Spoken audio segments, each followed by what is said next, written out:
It's time for Krishna book. And we're on Volume 2, Chapter 5, Talks between Krishna and Rukmini. It's very, very, very important to hear about the pastimes of Krishna. It's very important to do that. Because Krishna is non-different from his pastimes and his activities, and from hearing about his pastimes and activities. Krishna is there in the devotional act of hearing and chanting. You want to associate with Krishna? We hear and chant, and we actually associate with Krishna. So it's very important to hear Krishna book. If you want to be Krishna conscious.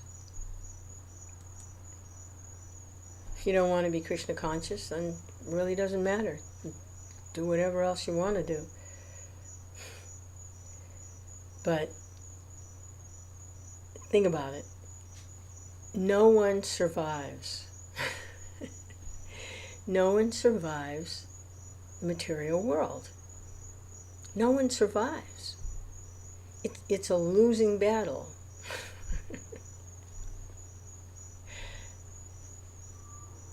But by hearing about Krishna, we make that connection with Krishna so that we can get freed from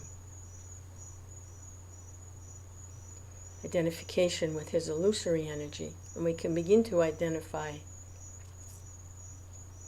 with his transcendental nature, his eternal nature, instead of identifying with his temporary nature, birth, death, old age, and disease, which we all know very well. We can begin to identify with Krishna's spiritual nature. And the way to do that is to hear about Krishna's spiritual nature, what his activities are, what his personality is like, and develop some attachment for Krishna, hearing about Krishna. So this is Chapter 5, Talks between Krishna and Rukmini. Glories to Srila Prabhupada for translating and making this summary study of the 10th canto of Srimad Bhagavatam, which makes it very easy to hear, because it reads just like a story. But actually these are the verses taken from the 10th canto of Srimad Bhagavatam. Thank you, Srila Prabhupada. Once upon a time, Lord Krishna, the Supreme Personality of Godhead, the bestower of all knowledge to all living entities, from Brahma to the insignificant ant, was sitting in the bedroom of Rukmini, who was engaged in the service of the Lord along with her assistant maidservants. Krishna was sitting on the bedstead of Rukmini, and the maidservants were engaged in fanning him with chamras, yak-tail fly whisks. Lord Krishna's dealings with Rukmini as a perfect husband is a perfect manifestation of the supreme perfection of the personality of Godhead. There are many philosophers who propound the concept of the absolute truth in which God cannot do this or that.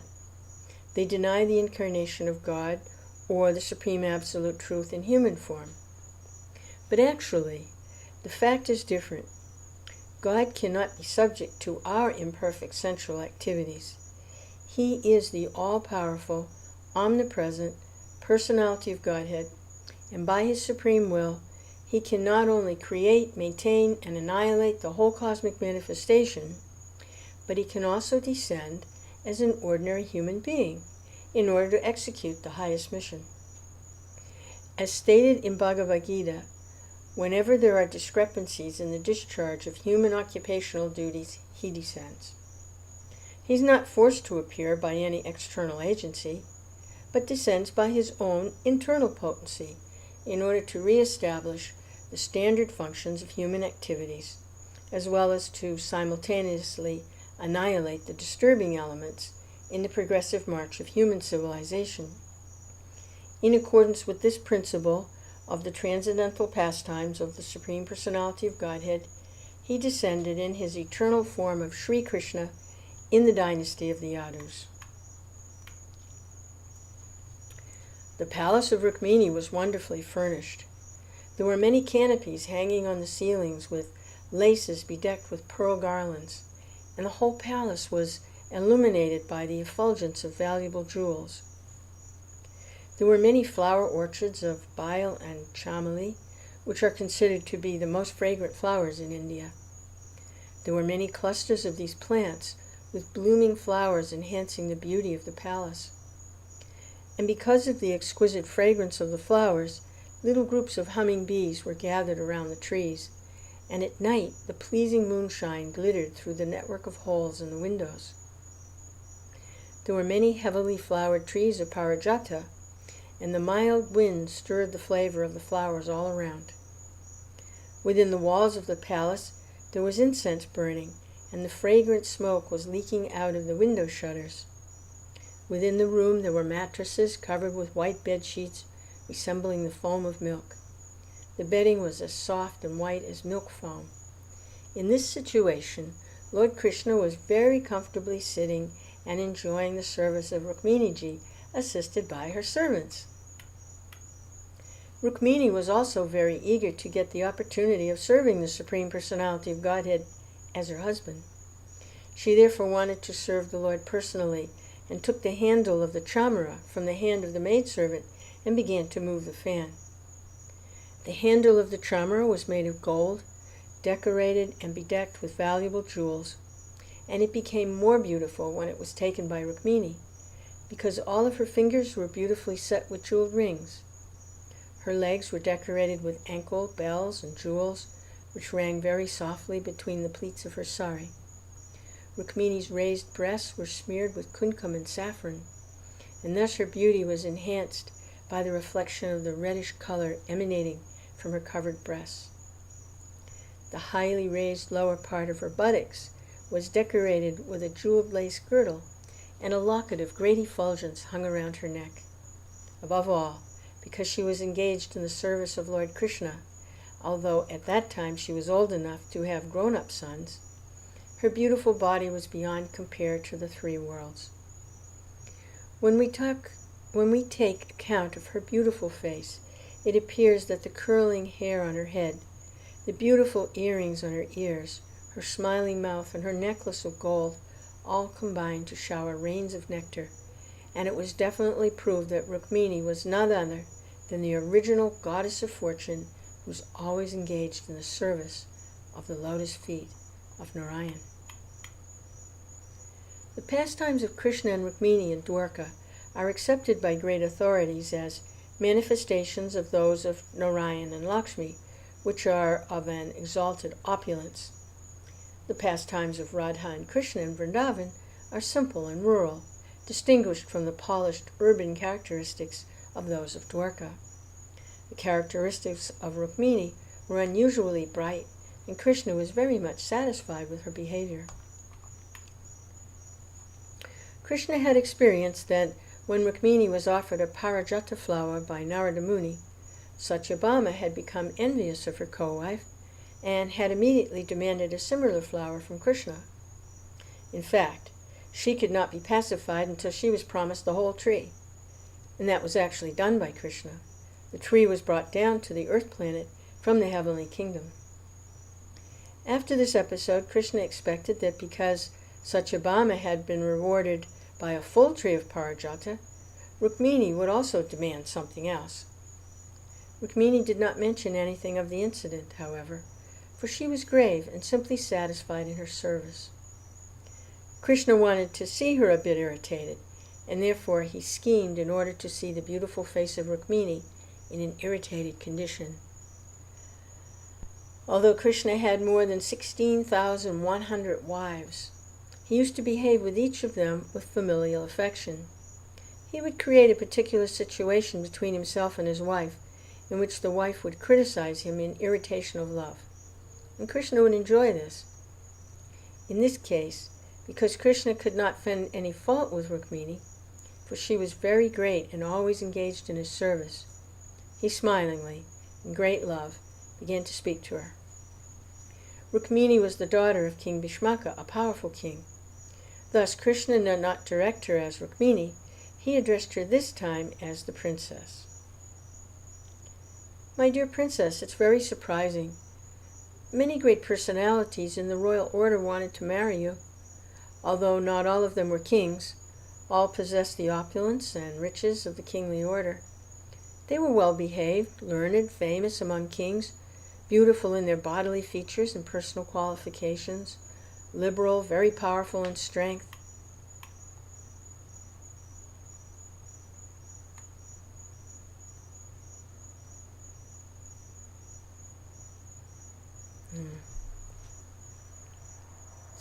Get lost sometimes on the computer here. There we go.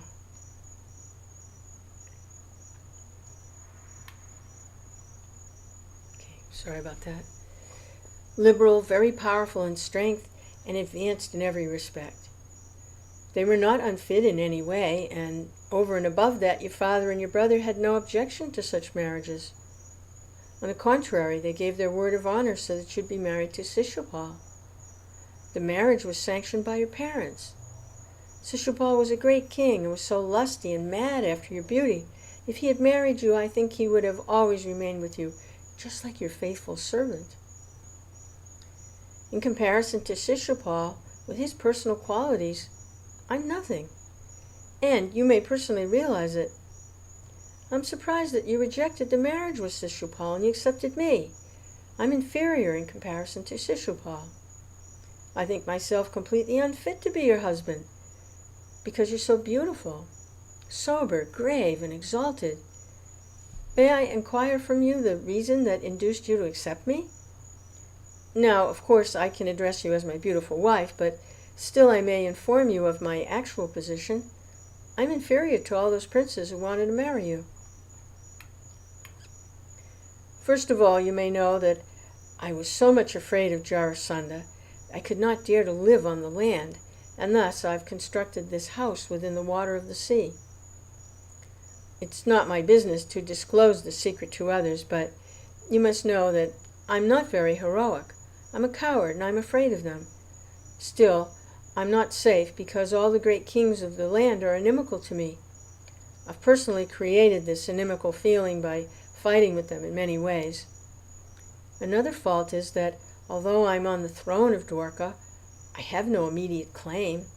Although I got a kingdom by killing my maternal uncle Kamsa, the king was to go to my grandfather. So, actually, I have no possession of a kingdom. Besides that, I have no fixed aim in life. People cannot understand me very well. What is the ultimate goal of my life? They know very well that I was a coward boy in Vrindavan. People expected I would follow in the footsteps of my foster father, Nanda Maharaj, and be faithful to Srimati Radharani and all her friends in the village of Vrindavan. But all of a sudden I left them. I wanted to become a famous prince. Still, I could not have any kingdom, nor could I rule as a prince. People are bewildered about my ultimate goal of life.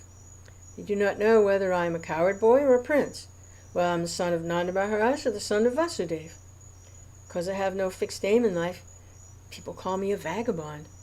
Therefore, I'm surprised you could select such a vagabond as a husband. Besides this, I'm not very much polished, even in social etiquette. A person should be satisfied with one wife. But you see, I've married many times. I have more than 16,000 wives. I cannot please all of them as a polished husband. My behavior with them is not very nice, and I know you're very much conscious of it. I sometimes create a situation with my wives which is not very happy. Because I was trained in a village in my childhood, I'm not well acquainted with the etiquette of urban life. I do not know the way to please a wife with nice words and behavior. And from practical experience it is found that any woman who follows my way or becomes attracted by me is ultimately left to cry for the rest of her life. In Vrindavan, many gopis were attracted to me. Now I've left them, and they're living but are simply crying for me in separation. I have heard from Akrura and Uddhava that Since I left Vrindavan, all my coward boyfriends, the gopis and Radharani, and my foster father Nanda Maharaj are simply crying constantly for me. I've left Vrindavan for good, and am now engaged with the queens of Dwarka, but I'm not well behaved with any of you. So you can very easily understand I have no steadiness of character. I'm not a very reliable husband.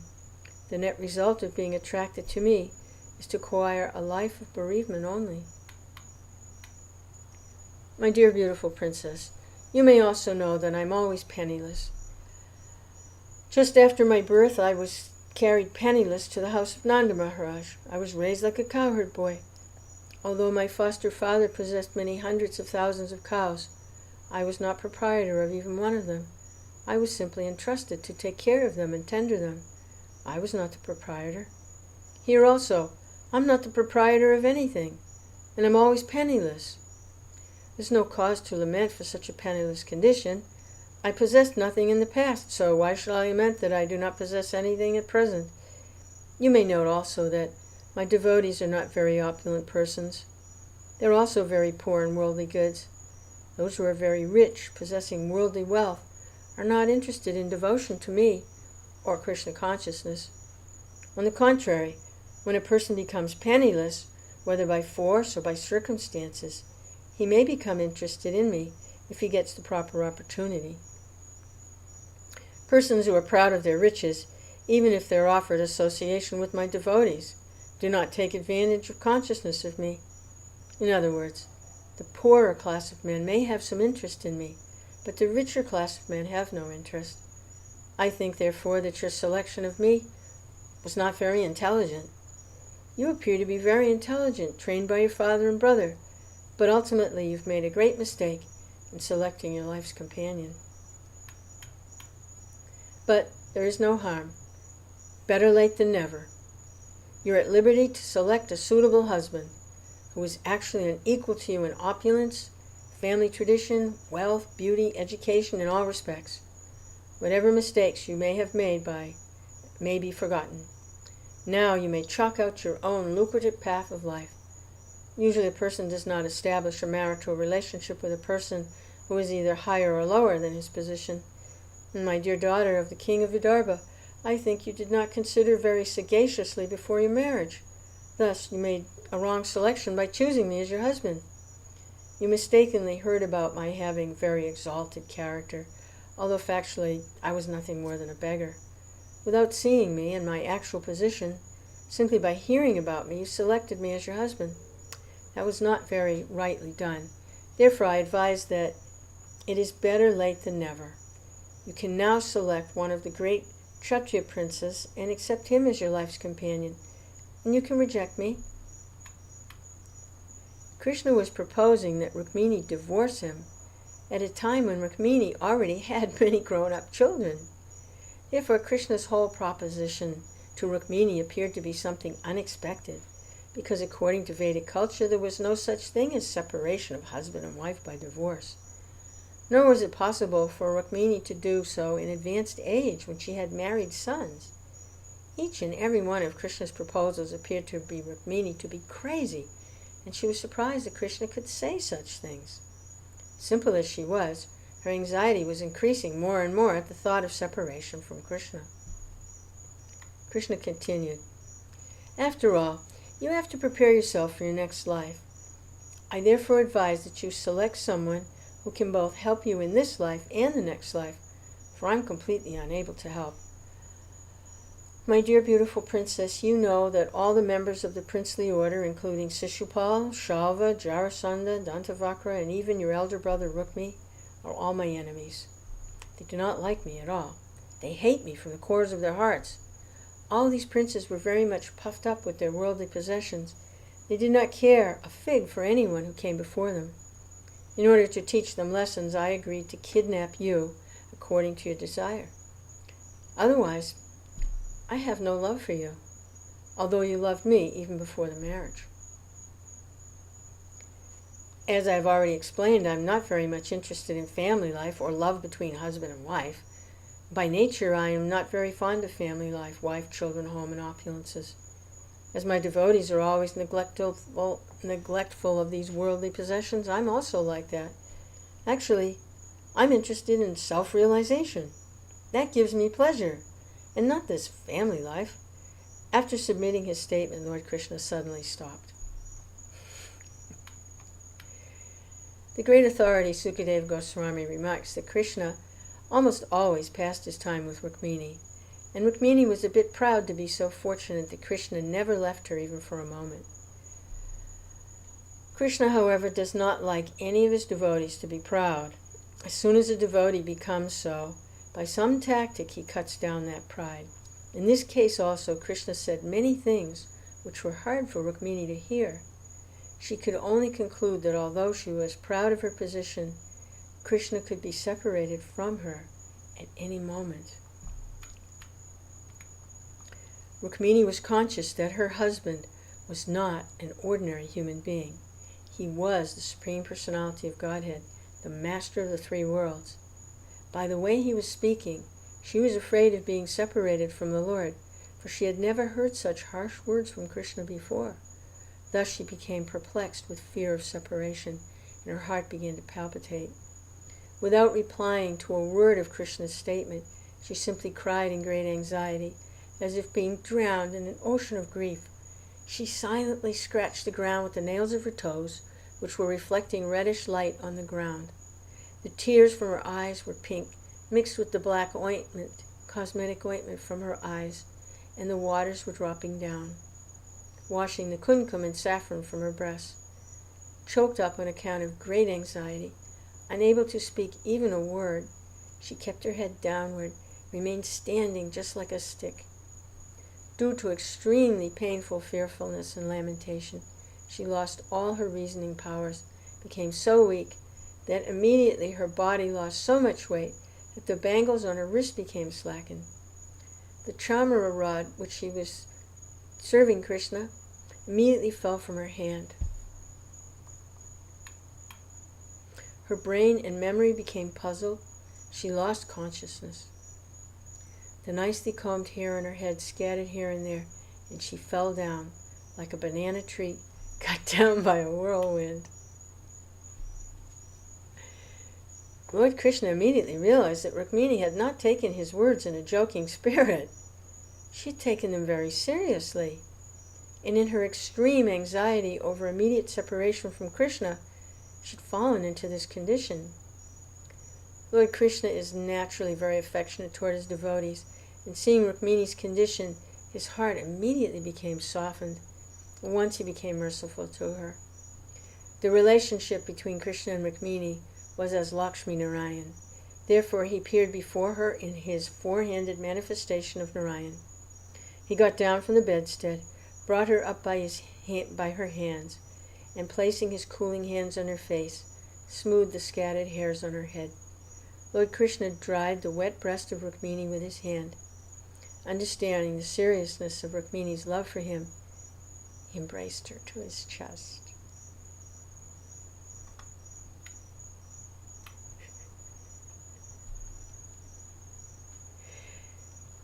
The Supreme Personality is very expert in putting a thing reasonably for one's understanding, and thus he tried to retract all that he had said before. He's the only resort for all the devotees, and so he knows very well how to satisfy his pure devotees. Krishna understood that Rukmini could not follow the statements which he had made in a joking way. To counteract her confusion, he again began to speak as follows.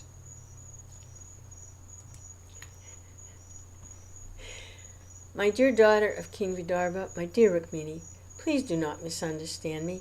Don't be unkind to me like this. I know you're sincerely and seriously attached to me. You're my eternal companion. The words which have affected you so much are not factual. I wanted to irritate you a bit.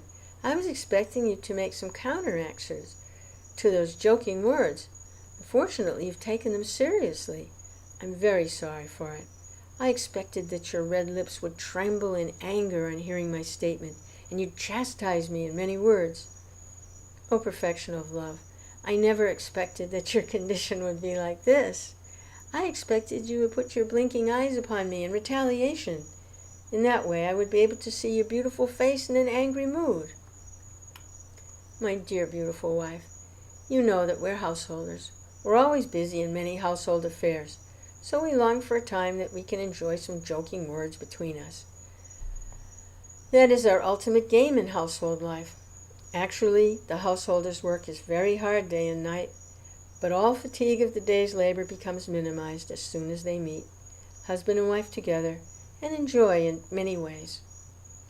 Lord Krishna wanted to exhibit himself just like an ordinary householder who delights himself by exchanging joking words with his wife. He therefore repeatedly requested Rukmini not to take those words very seriously. In this way, when Lord Krishna pacified Rukmini by his sweet words, she could understand that what was formally spoken was not actually meant, but was spoken to evoke some joking pleasure between themselves. She was therefore pacified by hearing the words of Krishna, and gradually she was freed from all fearfulness of separation from him. She began to look on his face very cheerfully with her naturally smiling face. She said, "My dear lotus-eyed Lord, your statement that we are not a fit combination is completely right. It's not possible for me to come to an equal level with you, because you are the reservoir of all qualities, the unlimited Supreme Personality of Godhead. How can I be a fit match for you? There is no possibility of comparison with you. You're the master of all greatness, controller of the three qualities, and object of worship for great demigods like Brahma and Shiva. As far as I'm concerned, I'm a production of the three modes of material nature. The three modes of material nature are impediments toward the progressive advancement of devotional service. When and where can I be a fit match for you? My dear husband, I have rightly said also that, being afraid of the kings, you've taken shelter in the water of the sea. But who is the king of this material world? I do not think that the so-called royal families are kings of the material world. The kings of the material world are the three modes of material nature. They are actually the controllers of the material world. You're situated in the core of everyone's heart, where you remain completely aloof from the touch of the three modes of material nature, and there's no doubt about it. You say you always maintain enmity with worldly kings, but who are the worldly kings? I think worldly kings are the senses. They're most formidable, and they control everyone. Certainly you maintain enmity with these material senses. You're never under the control of the senses. Rather, you're the controller of the senses, Rishikesh. My dear Lord, you have said that you are bereft of all royal power, and that's also correct. Not only are you bereft of material world supremacy, but even your servants, those who have some attachment to your lotus feet, also give up the material world supremacy, because they consider the material position to be the darkest region, which checks the progress of spiritual enlightenment. Your servants do not like material supremacy, so what to speak of you? My dear Lord, your statement that you do not act as an ordinary person with a particular aim of life is also perfectly correct. Even your great devotees and servants, known as great sages and saintly persons, remain in such a state no one can get any clue to the aim of their lives. They're considered by the human society to be crazy and cynical. Their aim of life remains a mystery to the common human being. The lowest of mankind can know neither you nor your servant. A contaminated human being cannot even imagine the pastimes of you and your devotees. O unlimited one, when the activities and endeavors of your devotees remain a mystery to the common human being, how can they understand your motive and endeavor? All kinds of energies and opulences are engaged in your service, but still they're resting at your shelter. You've described yourself as penniless, but this condition is not poverty. Since there's nothing in existence but yourself, you do not require to possess anything. You yourself are everything. Unlike others, you do not require to purchase anything extraneously. With you, all contrary things can be adjusted because you are absolute. You do not possess anything, but no one is richer than you. In the material world, no one can be rich without possessing. Since your lordship is absolute, you can adjust the contradictions of possessing nothing, but at the same time being the richest. In the Vedas it's stated that although you have no material hands and legs, you accept everything which is offered in devotion by the devotees. You have no material eyes and ears, but still you can see everything everywhere, and you can hear everything everywhere. Although you do not possess anything, the great demigods who accept prayers and worship from others come and worship you to solicit your mercy. How can you be categorized among the poor? My dear Lord, you have also stated that the richest section of human society does not worship you. This is also correct, because persons who are puffed up with material possessions think of utilizing their property for sense gratification. When a poverty-stricken man becomes rich, he makes a program for sense gratification. This is due to his ignorance of how to utilize his hard-earned money. Under the spell of the external energy, he thinks that his money is properly employed in sense gratification, and thus he neglects to render transcendental service. My dear Lord, you've stated that persons who possess nothing are very dear to you. Renounce everything. Renouncing everything, your devotee wants to possess you only. I see, therefore, that a great sage like Narada Muni, who does not possess any material property, is still very dear to you, and such persons do not care for anything but your lordship.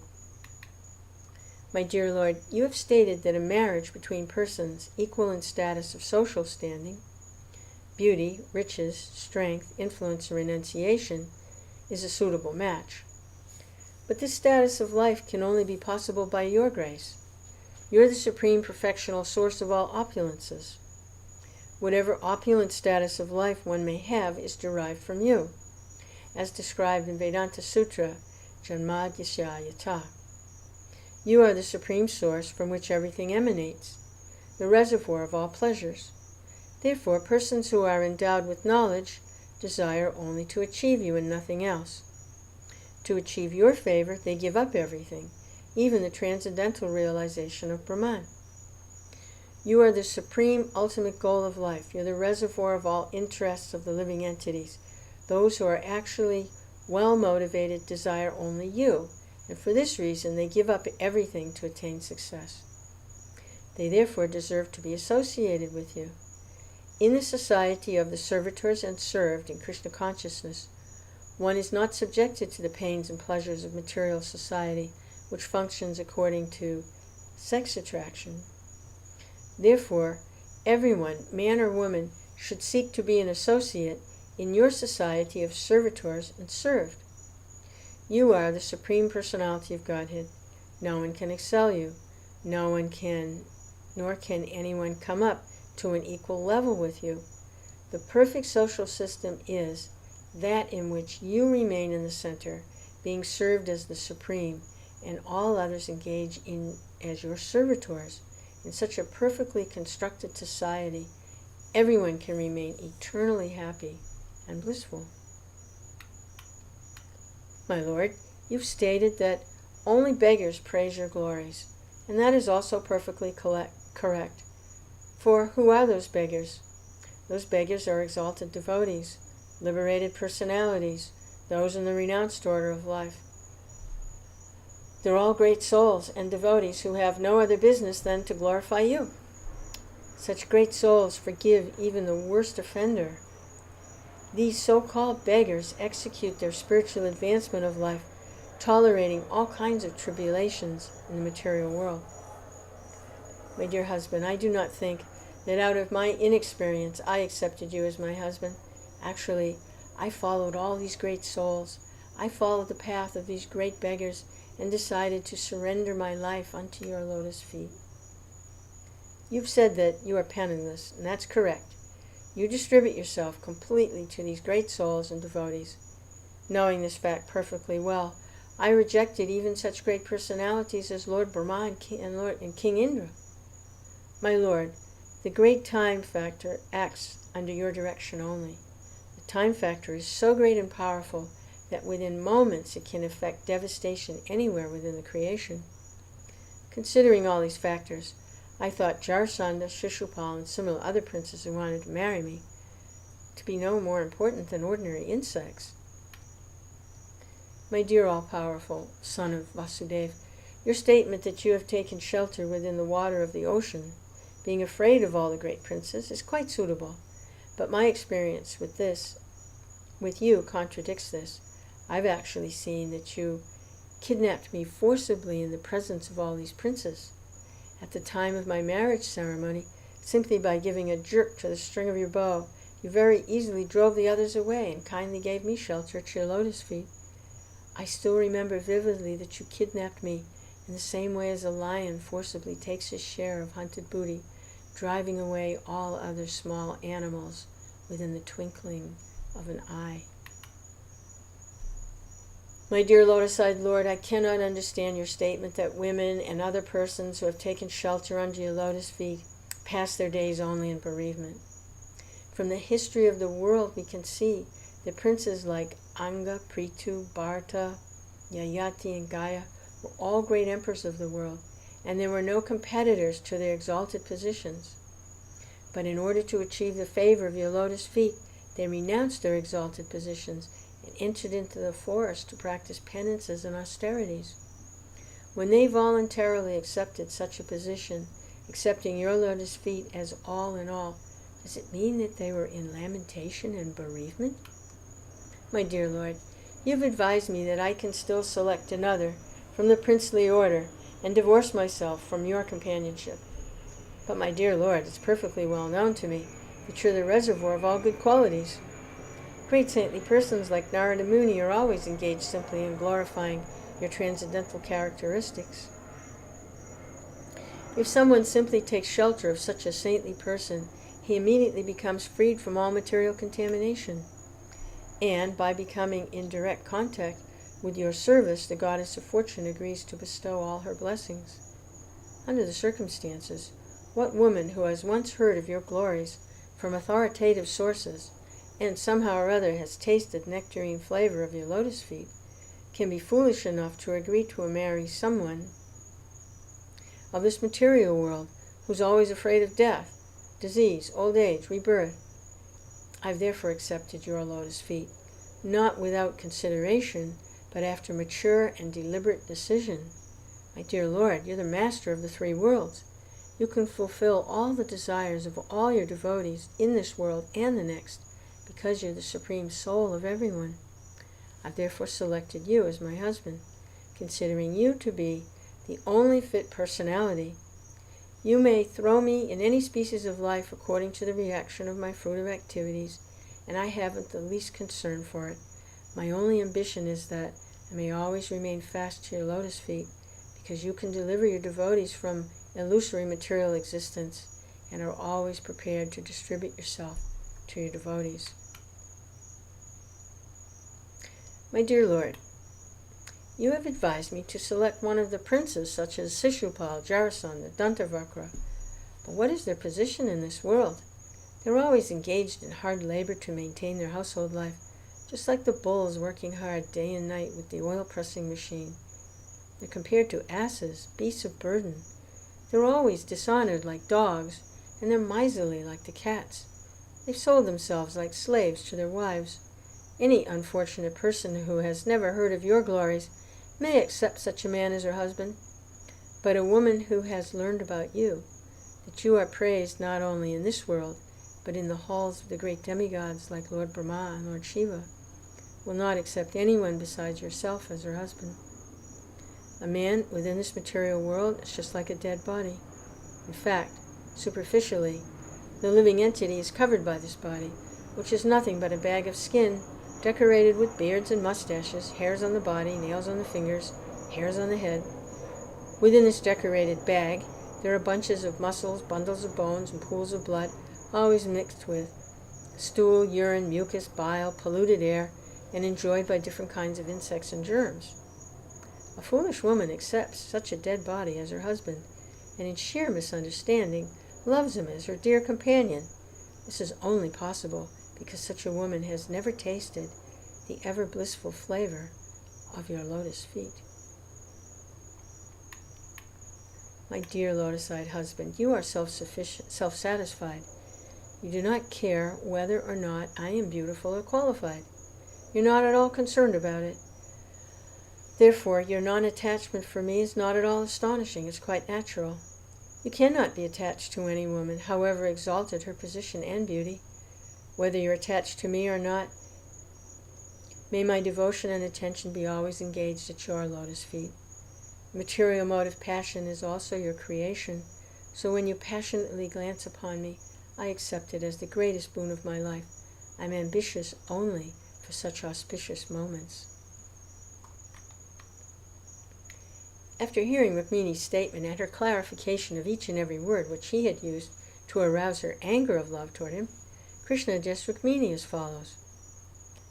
My dear chaste wife, my dear princess, I was expecting such an explanation from you, and for this purpose only I spoke all those joking words, so that you might be cheated of the real point of view.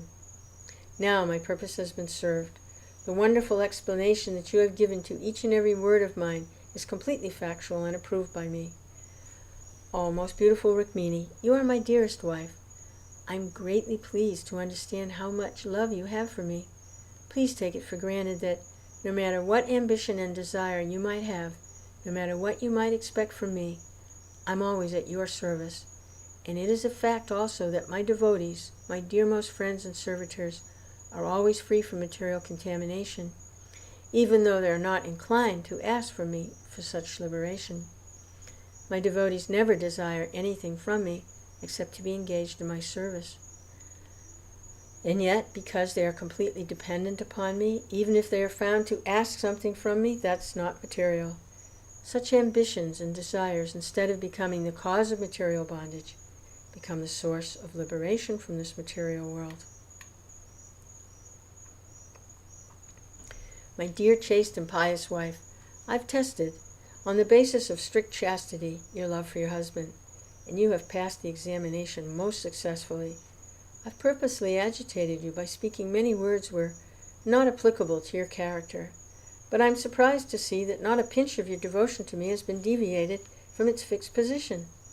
My dear wife, I am the bestower of all benedictions, even up to the standard of liberation from this material world, and it is I only who can stop the continuation of material existence and call one back home, back to Godhead. One whose devotion for me is adulterated worships me for some material benefit, just to keep him in the world of material happiness, culminating in the pleasure of sex life. One who engages himself in severe penance and austerities just to attain this material happiness is certainly under the illusion of my external energy. Persons who are engaged in my devotional service simply for the purpose of material gains and sense gratification certainly are very foolish. Material happiness based on sex life is available in the most abominable species of life, such as hogs and dogs. No one should try to approach me for such happiness, because it is available even if one is put into a hellish condition of life. It's better, therefore, for persons who are simply after material happiness and not after me to remain in hellish condition. Material contamination is so strong that everyone is working very hard day and night for material happiness. The show of religiousness, austerity, penance, humanitarianism, philanthropy, politics, science, everything is aimed at realizing some material benefit. For the immediate success of material benefit, the materialistic persons generally worship different demigods, and under the spell of material propensities, they sometimes take to the devotional service of the Lord. Sometimes it so happens that if a person sincerely serves the Lord and at the same time maintains material ambition, the Lord very kindly removes the sources of material happiness. Without finding any recourse in material happiness, the devotee then engages himself absolutely in pure devotional service. Lord Krishna continued, My dear best of the queens, it is clearly understood by me that you have no material ambition, your only purpose is to serve me, and you have long been engaged in unalloyed service. Exemplary, unalloyed devotional service not only can bestow upon the devotee liberation from this material world, but it also promotes him to the spiritual world for being eternally engaged in my service. Persons who are too addicted to material happiness cannot render such service. Women whose hearts are polluted and full of material desires devise various means of sense gratification while outwardly showing themselves to be great devotees. My dear honored wife, although I have thousands of wives, I do not think that any of them can love me more than you. The practical proof of your extraordinary position is that you had never seen me before your marriage. You'd simply heard about me from a third person, and still your faith in me was so fixed that even in the presence of many qualified, rich, and beautiful men of the royal order, you did not select any one of them as your husband, but instead on having me. You neglected all the princes present, and very politely you sent me a confidential letter inviting me to kidnap you. While I was kidnapping you, your elder brother Rukmini violently protested and fought with me. As a result of the fight, I defeated him mercilessly and disfigured his body.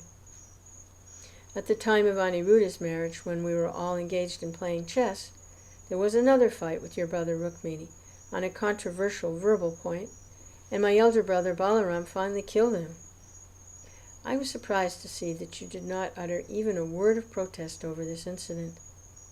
Because of your great anxiety that you might be separated from me, you suffered all the consequences without speaking even a word. As the result of this great silence, my dear wife, you've purchased me for all time. I have become eternally under your control. You sent your messenger to me, inviting me to kidnap you, and when you found there was a little delay in my arriving on the spot, you began to see the whole world as vacant. At that time you concluded that your beautiful body was not fit to be touched by anyone else. Therefore, thinking I was not coming, you decided to commit suicide, immediately end that body. My dear Rukmini, such great and exalted love for me will always remain within my soul. As far as I'm concerned, it is not within my power to repay you for your unalloyed devotion to me. The Supreme Personality of Godhead, Krishna, certainly has no business being anyone's husband or son or father, because everything belongs to him and everyone is under his control. He does not require anyone's help for his satisfaction. He is Atmarama, self-satisfied. He can derive all pleasure by himself without anyone's help. When the Lord descends to play the part of a human being, he plays a role either as a husband, son, friend, or enemy in full perfection. As such, when he was playing as the perfect husband of the queens, especially Rukmini, he enjoyed conjugal love in complete perfection. According to Vedic culture, although polygamy is allowed, none of the wives should be ill-treated. In other words, one may take many wives only if he is able to satisfy all of them equally as an ideal householder. Otherwise, he's not allowed. Lord Krishna is the world teacher. Therefore, even though he had no need for a wife, he expanded himself into as many forms as he had wives, and he lived with them as an ideal householder. Observing the regulative principles, rules, and commitments in accordance with Vedic injunctions and social laws and customs of society. For each of his 16,108 wives, he simultaneously maintained different palaces, different establishments, and different atmospheres. Thus the Lord, although one, exhibited himself as 16,108 ideal householders. Thus ends the Bhaktivedanta purport of the second volume, 5th chapter of Krishna, Talks between Krishna and Rukmini.